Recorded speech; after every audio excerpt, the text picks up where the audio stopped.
என் லைஃப்பில் இந்த மாதிரி ஒரு பெயின்ஃபுல்லான ஒரு சுச்சுவேஷனை நான் ஃபேஸ் பண்ணதே கிடையாது.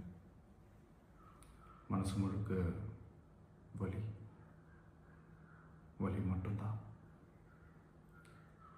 இந்த சுற்றுப்பயணத்தில் என்னென்ன மக்கள் பார்க்க வராங்க, அதுக்கு ஒரே ஒரு காரணம் தான், அவங்க என் மேலே வச்சிருக்கிற அன்பும் பாசம்.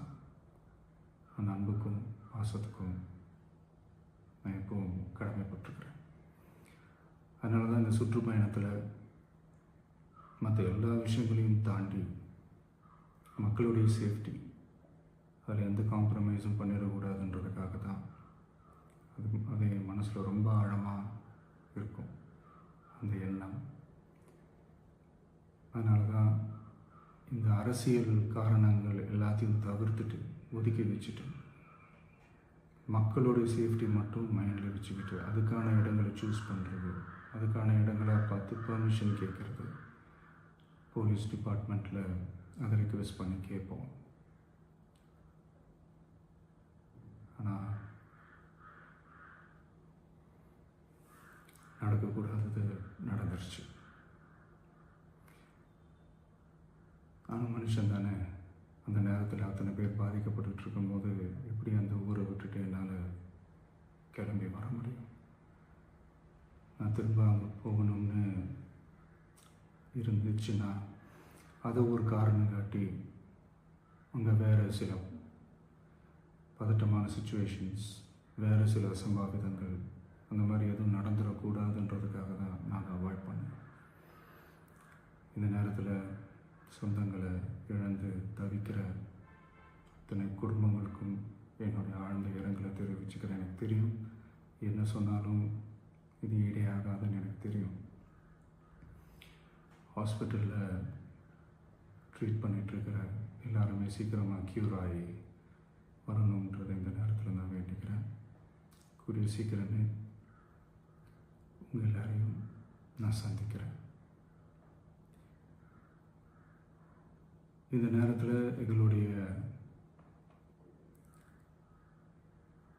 வலிகளை, எங்களுடைய நிலைமையை புரிஞ்சுக்கிட்டு எங்களுக்காக பேசின அரசியல் கட்சிகளை சார்ந்த நண்பர்கள், தலைவர்கள் அனைவருக்கும் என்னுடைய நன்றியை தெரிவிச்சுக்கிறேன்.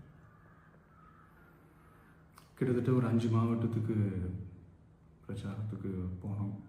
இந்த மாதிரி எதுவுமே நடக்கல. ஆனால் கரூரில் மட்டும் ஏன் எப்படி நடக்குது, எப்படி நடக்குது? மக்களுக்கு எல்லா உண்மையும் தெரியும். மக்கள் எல்லாத்தையும் பார்த்துக்கிட்டு இருக்கிறாங்க.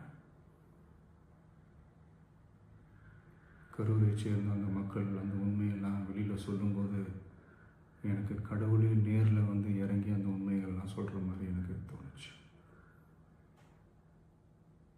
சீக்கிரமே எல்லா உண்மைகளும் வெளியில் வரும்.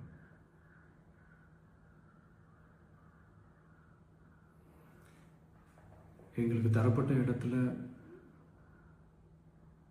நாங்கள் போய் அந்த அந்த ஸ்பாட்டில் நின்று நாங்கள் பேசிட்டு வந்தோம். அதை தாண்டி எந்த தவறும் எங்கள் சைடில் நாங்கள் எதுவுமே செய்யலை. பட் இருந்தாலும் எங்கள் கட்சியை சேர்ந்த நிர்வாகிகள், தோழர்கள் மேலே எஃப்ஐஆர், அது மட்டும் இல்லை சோஷியல் மீடியாவை சேர்ந்த நண்பர்கள், தோழர்கள் அவங்க மேலே எஃப்ஐஆர்லாம் போட்டு இப்போ பிடிச்சிக்கிட்டு இருக்கிறாங்க.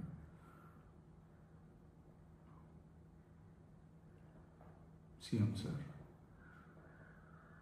உங்களுக்கு ஏதாவது இந்த பழி வாங்கணும் அப்படின்ற எண்ணம் ஏதாவது இருந்துச்சுன்னா என்ன வேணாலும் பண்ணுங்க. அவங்க மேலே கை வைக்காதீங்க. நான் ஒன்று வீட்டில் இருப்பேன், இல்லை நான் ஆஃபீஸில் இருப்பேன். என்ன வேணாலும் செய்யுங்க. நண்பர்களே, தோழர்களே, நம்மளுடைய அரசியல் பயணம் இன்னும் ஸ்ட்ராங்காக, இன்னும் தைரியத்தோட